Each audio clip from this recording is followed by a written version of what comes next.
নমস্কার সবাইকে, রূপালী এগ্রোর আর একটা নতুন পর্বে আপনাদের সকলকে স্বাগত জানাই। আজ আমি সবজি খেতে সবজি কাটবো বলে এসেছি। এই সবজি মাচাটা করেছিলাম, অনেক রকম গাছ তুলেছি।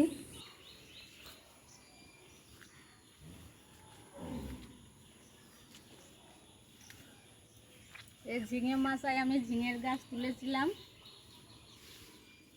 কত সুন্দর ঝিঙে ধরেছে।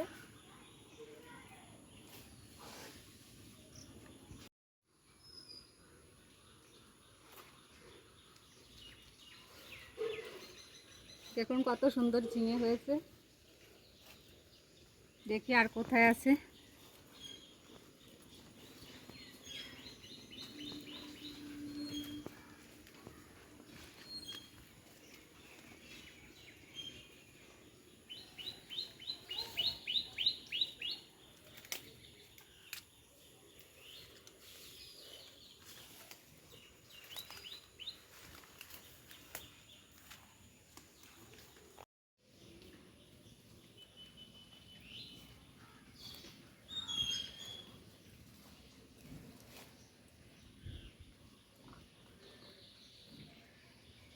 এটা কত বড় হয়েছে,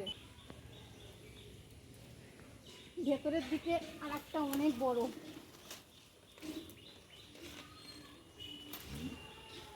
কত বড় ঝিঙে।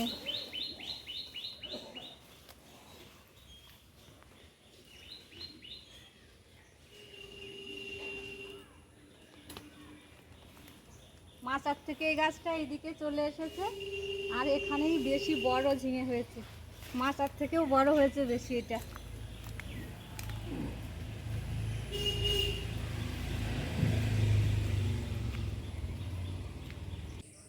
এদিকে বরবটি গাছ লাগিয়েছিলাম, খুব সুন্দর হয়েছিল। আর একটা দুটো বরবটি ধরা শুরু হয়েছে, আর জাপ পোকা লেগেছে, তাই চরণ আজকে বরবটি গাছগুলোতে ওষুধ দিচ্ছে। এই ওষুধটার রং দুধের মতো, বলো। ছোট মেশিন নেছো কেন? অল্প গাছ বলে? অল্প গাছ বলে। জাপ পোকা লেগে গেছে। কেবলই বরবটি ধরেছিল। এই সময় যা হয় এই ধারণা করা যায়। হ্যাঁ, প্রতিদিন বৃষ্টি হচ্ছে, তাও দেখো জাপ পোকা লেগেছে। প্রতিদিন এই বর্ষার সময় যা হয় এই তো ধারণা করা যায়।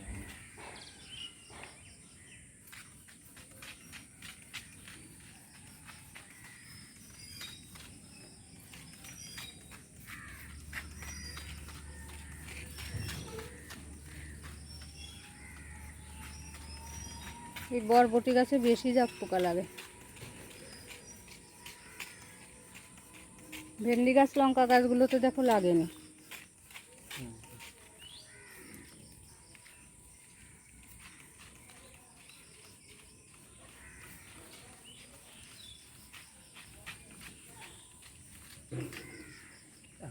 এসে যাচ্ছে। আর বৃষ্টি শুরু হয়েছে প্রতিদিন।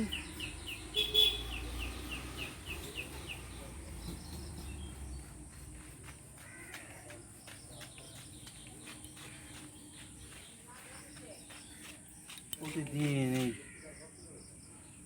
বৃষ্টি।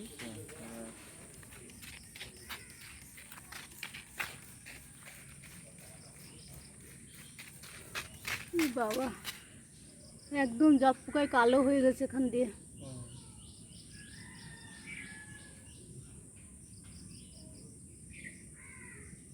এই পোকা না মরলে আর বরবটি হবে না।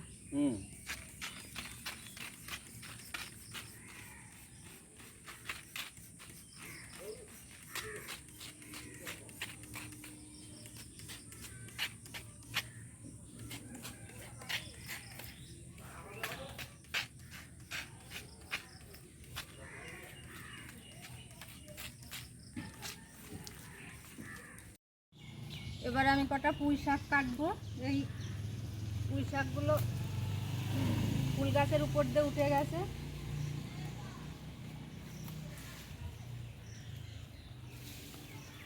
এগুলো কেটে নিয়ে যাব, তাহলে ফুল গাছগুলোর ক্ষতি হবে না।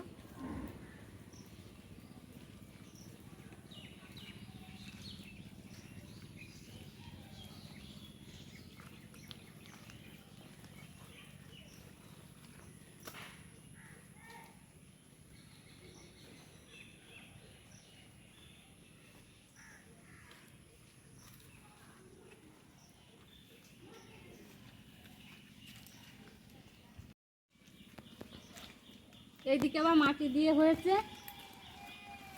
মাটির থেকে আর দু একটা কেটে নেব, তাহলে আমার হয়ে যাবে।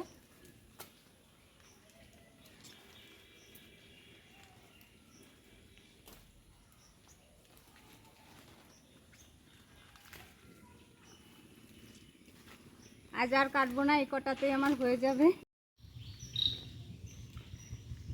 আজ বাড়ির সবজি রান্না করব। আমি বেশিরভাগ বাড়ির সবজি রান্না করি, আর বাড়ির সবজি কেটে রান্না করার মজাই আলাদা। তাহলে এইগুলো নিয়েই আজকে আমি বাড়ি চলে যাব, রান্নার সময় হয়ে গেছে। তাহলে আজকের পর্বটা এখানেই শেষ করছি, আগামী পর্বে আবার দেখা হবে।